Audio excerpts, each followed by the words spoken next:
아주 유명한 비평가인 마크 도렌이라고 하는 교수님이 대학에서 많은 학생들 앞에서 아주 강연을 하고 있었습니다. 강의 중에 어떤 총명 있는 학생 하나가 손을 들고 질문을 했습니다. 느닷없는 질문입니다. 어떻게 사는 것이 성공한 사람답게 사는 길이겠습니까? 어떻게 사는 것이 성공한 사람답게 사는 길이겠습니까? 라고 당돌한 질문을 했습니다. 도렌 박사님은 결코 당황하지 아니하고 빙그레 웃으면서 그리 어렵지 않아. 한 가지만 알면 되지. 그 한 가지가 무엇입니까? 자기 자신이야. 자기 자신을 어떻게 평가하느냐가 중요해. 환경의 문제도 아니고 경제, 정치 문제가 아니야. 나 자신의 문제다. 언제나 나 자신의 문제라고 하는 그런 생각을 가지면 성공적으로 살 수 있지 라고 지혜로운 대답을 했습니다. 여러분 너무나 잘 아는 공자와 자공의 대화를 알고 있습니다. 자공이라고 하는 그 제자가 공자에게 물어보았습니다. 나라가 튼튼히 서려면 어떤 여건을 갖춰야 되겠습니까? 그러니까 공자 선생님 말씀하기를 세 가지를 말했습니다. 식량이 넉넉하고 군비가 충실하고 신의가 있어야 하느니라. 딱 세 마디입니다. 이 식량이 넉넉하고라는 말은 요새 말로 말하면 경제 문제입니다. 경제적으로 부유하고 그런 뜻이죠. 또 군비가 충실하고 국방 문제입니다. 그 다음에 신의가 있어야 한다. 이건 도덕적인 문제입니다. 이 세 가지를 대답했을 때 자공이 또 물어보았습니다. 만일에 그 셋 중에 하나를 빼야 한다면 뭘 뺄 수 있겠습니까? 야, 군비를 빼야지. 경제가 국방보다 더 중요하다. 그런 뜻입니다.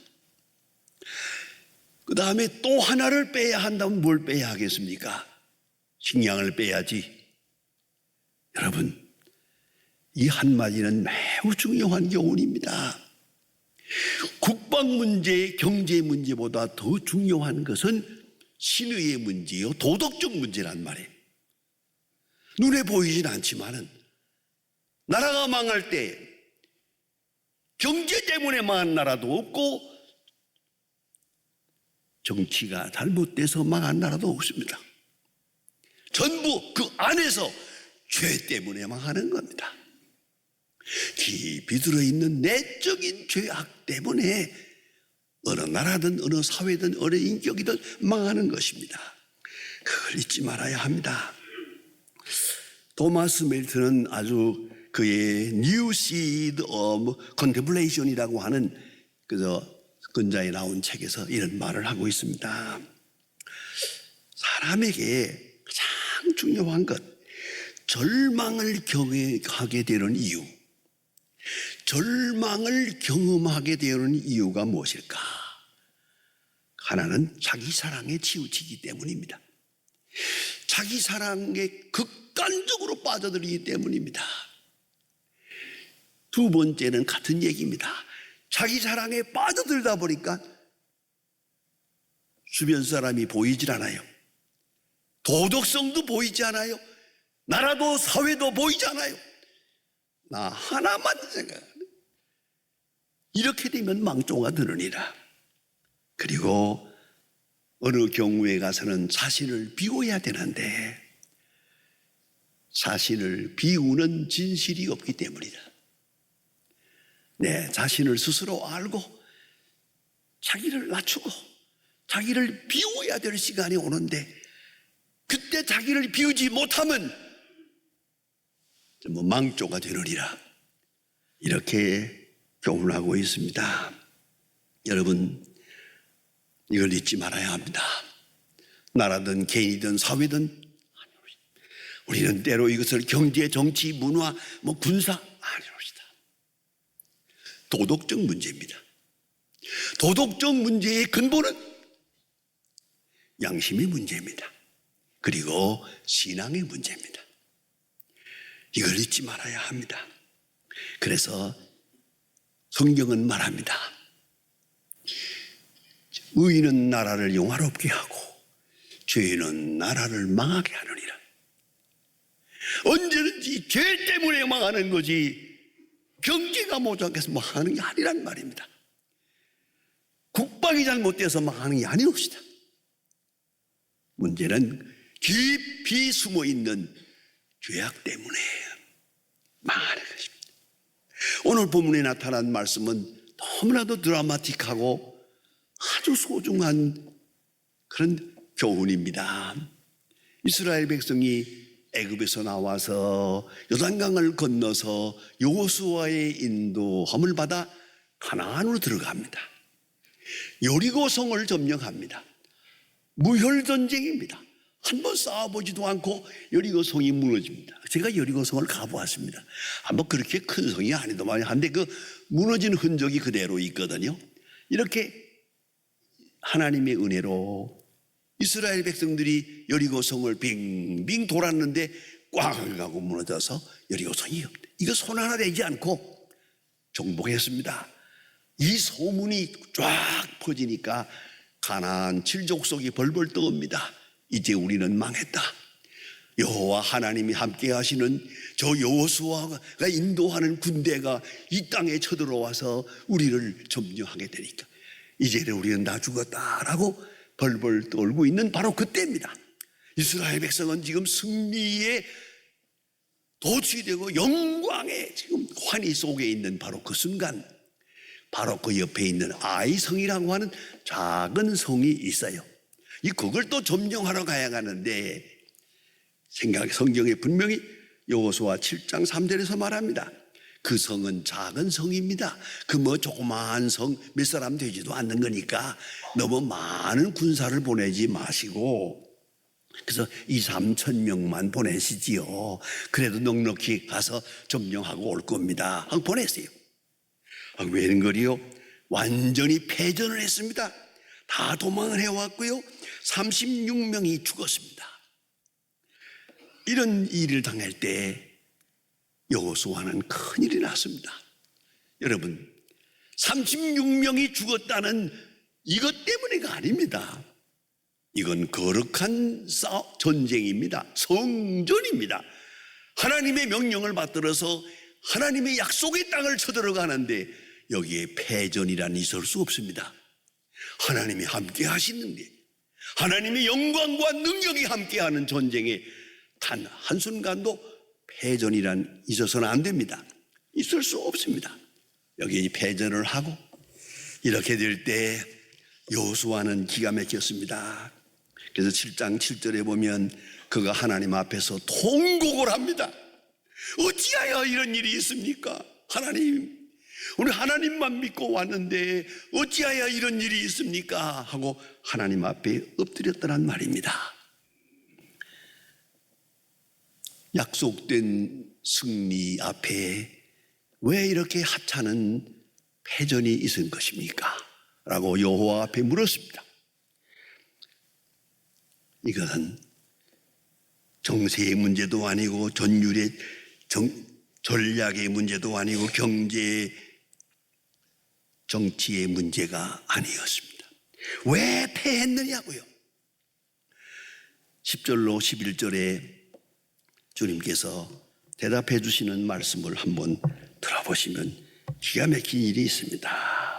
여호와께서 여호수아에게 이르시되 일어나라, 어찌하여 이렇게 엎드렸느냐? 이스라엘이 범죄하여 내가 그들에게 명령한 나의 언약을 어겼으며 또한 그들이 온전히 바친 물건을 가지고 도둑질하며 속이고 그것을 그들의 물건의 가운데 두었음이니라. 명령을 어기고 그 다음에 속이고, 이 때문에 이 전쟁은 망한 것이다. 패전의 원인이 밖에 있는 게 아니고 안에 있는 것이다. 그것입니다. 뭐 굉장한 사건처럼 보이지만 아니요. 숨겨진 죄악 때문이다.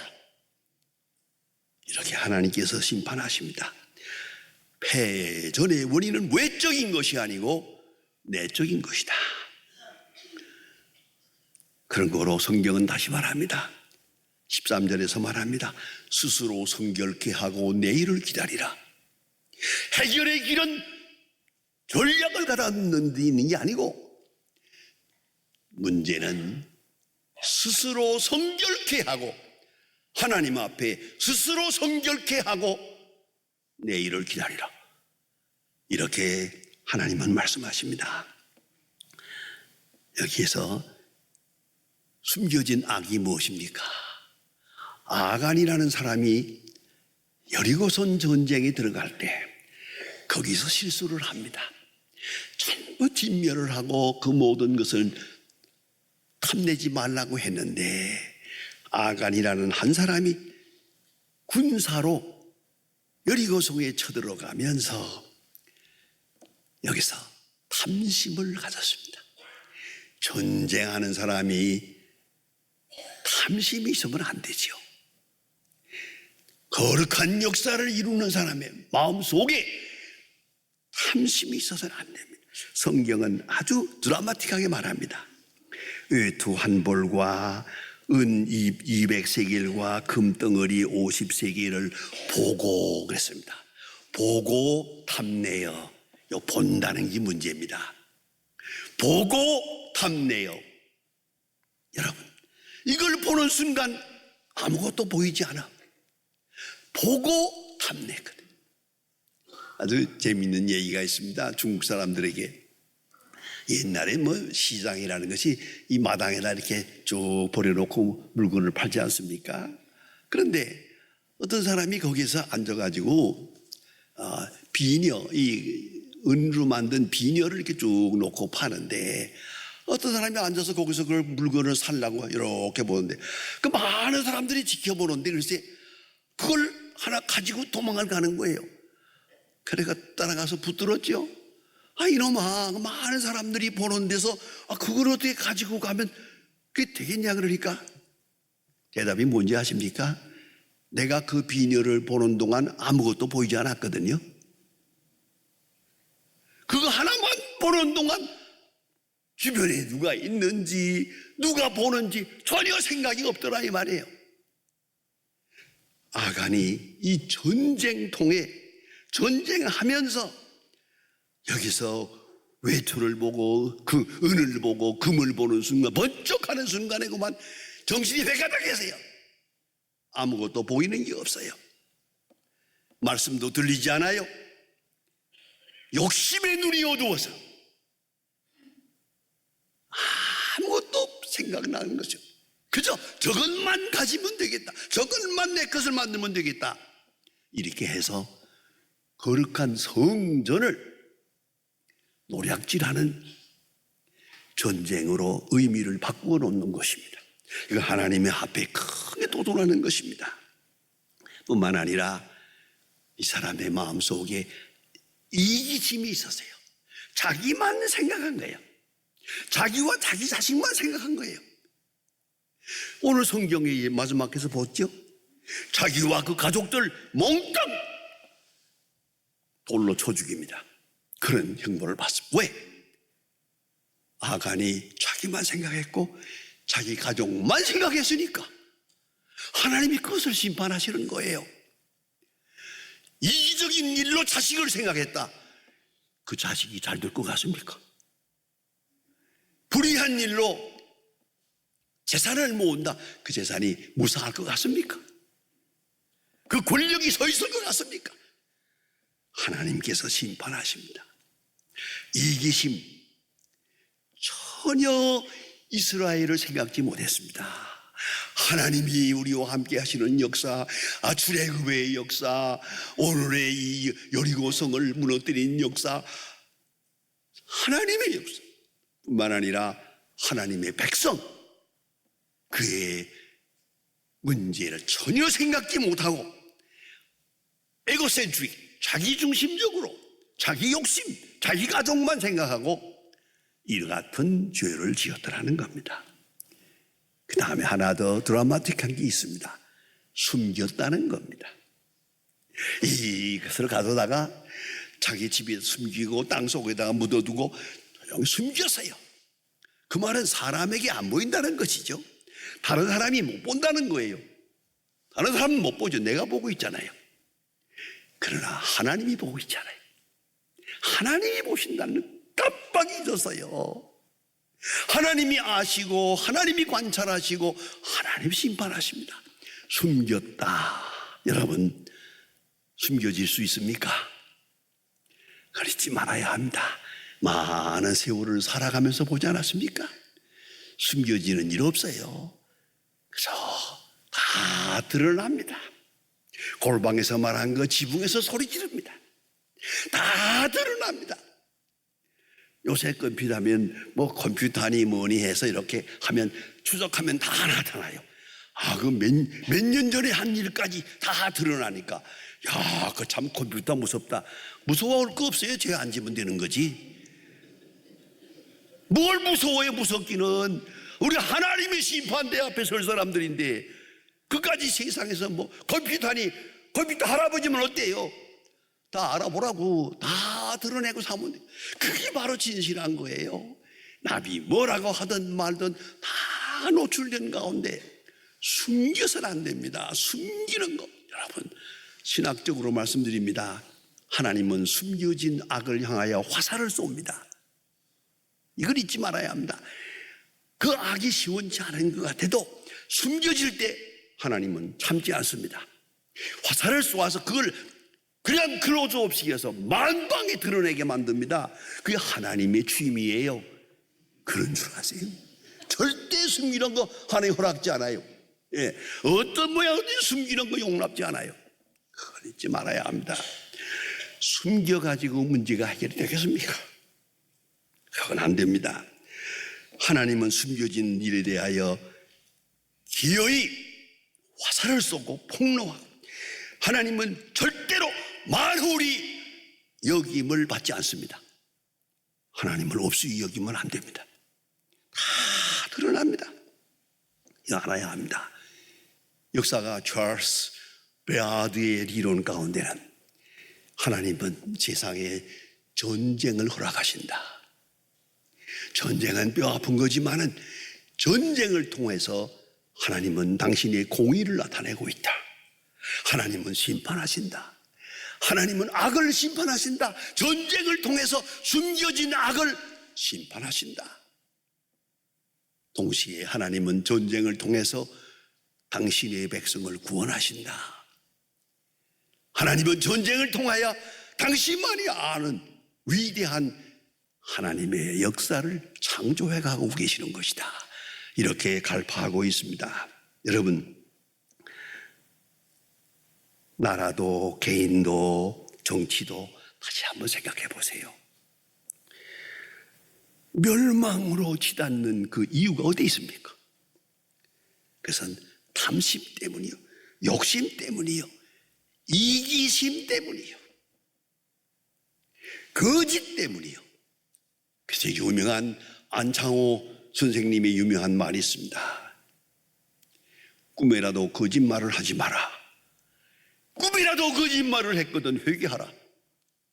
여러분, 진실만이 능력이요 지혜라는 걸 잊어서는 안 됩니다.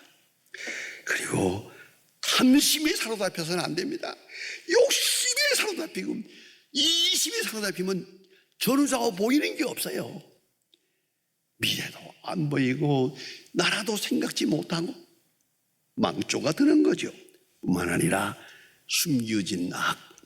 여러분, 회개란 뭡니까? 숨겨진 악을 하나님 앞에 고하는 거 아니겠습니까? 사람에겐 숨겨뒀지만 하나님 이것입니다. 나는 이런 사람입니다. 숨겨진 악 하나님 앞에 다 고해서 깨끗하게 이 이상 더 심판할 여지가 없을 만큼 진실을 고하는 것입니다. 그래서 종교개혁자 마틴 루터는 말합니다. 신앙이라는 게 뭐냐? 딱 한마디입니다. Honest God. 하나님 앞에 정직한 것이다. 하나님 앞에 정직한 것이다. 그 속에 겸손이 있고 그 속에 온유가 있고 그 속에 용기가 있습니다. 숨겨진 악을 다 고하고 깨끗한 영혼이 될 때 지혜가 되고 용기가 되고 능력이 되고 전략이 되는 것입니다. 오늘 성경 말씀은 귀중하게 결론을 맺습니다. 스스로 성결케 하고 내일을 기다리라. 전략을 다시 짜라. 군비를 정비하라가 아닙니다. 스스로 성결케 하고 내일을 기다리라. 전략은 하나님이 하십니다. 미래는 하나님이 주관하십니다. 내 운명은 하나님께 있습니다. 우리가 할 일은 스스로 성결케 하고 내 영혼, 내 이성, 내 생활 깨끗하게 스스로 성결케 하고 그리고 내일을 기다리라.